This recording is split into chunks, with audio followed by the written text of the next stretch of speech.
महापालिका निवडणुकांमध्ये सर्वाधिक असंतोष पाहायला मिळतोय तो भाजपमध्ये।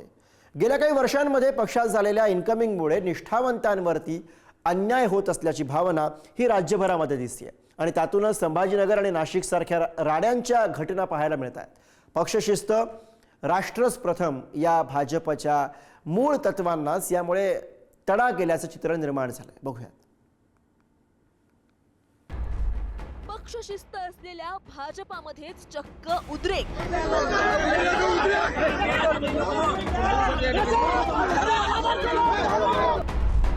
संभाजीनगर आणि नाशकात राडा, निष्ठावंतांचा संताप।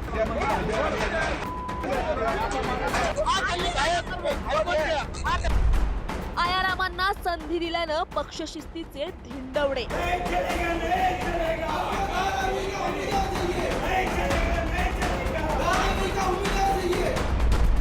निष्ठावंतांचं काय चुकलं, कार्यकर्त्यांचा सवाल।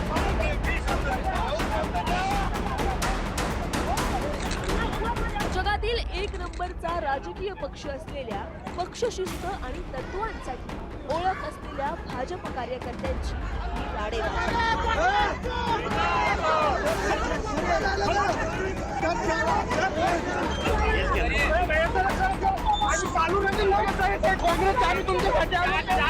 महापालिका निवडणुकीत बरंच काही सांगून गेली। महापालिका निवडणुकीत इच्छुक उमेदवारांची संख्या जास्त आणि प्रत्यक्ष उमेदवारीची संधी कमी असं चित्र भाजपात होतं।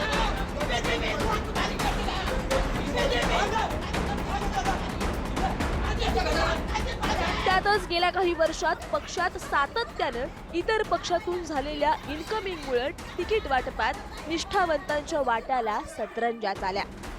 आतापर्यंत हे सहन करणाऱ्या कार्यकर्त्यांचा यावेळी मात्र संताप झाला। त्यातून राज्यभरात सगळ्याच ठिकाणी भाजपातील संघर्ष चव्हाट्यावर आला। मुंबईत तेजस्वी घोसाळकर यांना भाजपानं तिकीट दिल्यानंतर कार्यकर्ता मेळाव्यात भाजपाच्या महिला कार्यकर्तीनं माझं काय चुकलं असा थेट प्रश्न आमदार मनीषा चौधरी यांच्या समोर विचारला। मी काम केलं, माझ्याबरोबर असणाऱ्या महिलांनी काम केलं, कुठे चुकली हो मी कुठे चुकली? मी कुठेही चुकली नाही। पुन्हा एकदा सांगते की मी आदर करते पक्षाचा, त्यांनी जो आपल्याला उमेदवार दिलाय त्याला बहुमताने निवडून आणण्याचं काम माझं आहे, परंतु मी कुठे चुकली याचं उत्तर मला आमदार मनीषा ताईंकडून पाहिजे, खासदार गोपाळ शेट्टी यांच्याकडून पाहिजे। मुंबई असो की संभाजीनगर, निष्ठावंत कार्यकर्त्यांनी नोकरी सोडून पैसे आणि जीव ओतून काम केलं, मात्र प्रत्यक्षात उमेदवारी वेगळ्याच व्यक्तींना मिळाल्याचा संताप सगळीकडेच पाहायला मिळाला। आणि तिचा स्वतःचे पॉम्पलेट वाटते म्हणून तिचा प्रचार होतो आणि म्हणतात वरून नाव आला। पक्षाला माहिती का ती बाई हे योग्य नाही केलं पक्षाने। मी आता शांत बसणार नाही, मला तिकीट पाहिजे, कुठल्याही परिस्थितीत मला तिकीट। कुठू बोलून त्यांना बी फॉर्म दिले जातात, ही कोणती पद्धत आहे वागायची? एकदम छोटा कार्यकर्त्याच्या बायकोला त्यांनी आणून उभं केलं माझ्या समोर आणि बी फॉर्म दिला गेला, ही योग्य पद्धत नाहीये। मी पक्षाचा पदाधिकारी आहे, युवा मोर्चा शहराध्यक्ष राहिलो, कामगार मोर्चा उपाध्यक्ष राहिलो, अनुसूचित मोर्चाचा 3 वर्षापासून मी जिल्हा सरचिटणीस आहे। मी काय चुकलं माझं यांनी मला सांगावं, का बरं माझ्यासोबत यांनी असं केलं? कशामुळे निष्ठावंतात कमी राहिली? आमच्या निष्ठावंतात काय कमी राहिली? काय तुमचा कोणतं घोडं मारलं, काय पाप केलं?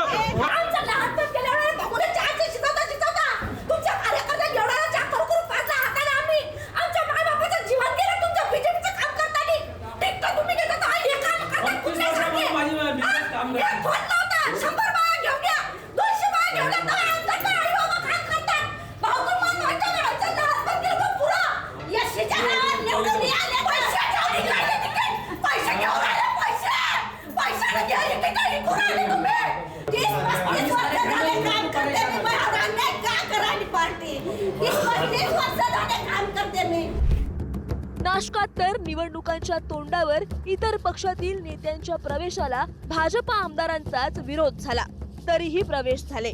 त्याचा परिणाम उमेदवारी अर्ज भरण्याच्या अखेरच्या दिवशी पाहायला मिळाला। भाजपा शहराध्यक्ष आणि कार्यकर्त्यांमध्ये चक्क एबी फॉर्मची पळवापळवी करेपर्यंत मजल पोहोचली।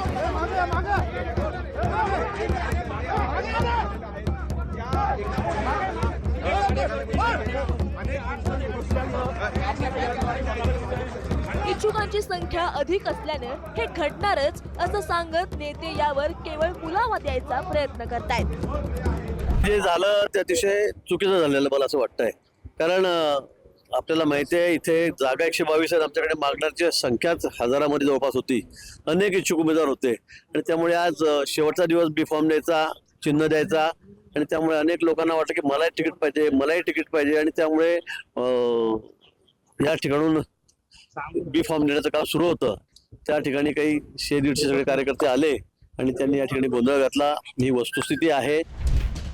नेत्यांनी कितीही सारवासारव करण्याचा प्रयत्न केला तरी इतर पक्षांच्या तुलनेत सर्वाधिक गोंधळ भाजपात पाहायला मिळाला हे मात्र सत्य आहे. चंद्रपूर सारख्या ठिकाणी तर पक्षातील 2 मोठ्या नेत्यांमधील वाद आणि संघर्षही समोर आलाय.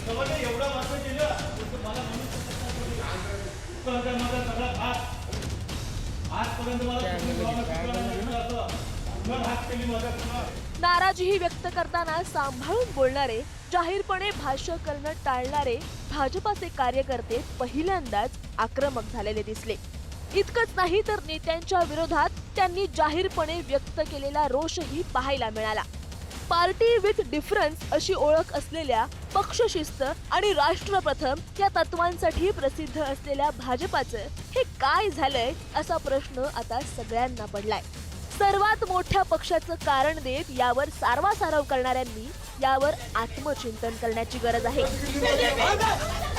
ब्युरो रिपोर्ट, पुढारी न्यूज, मुंबई.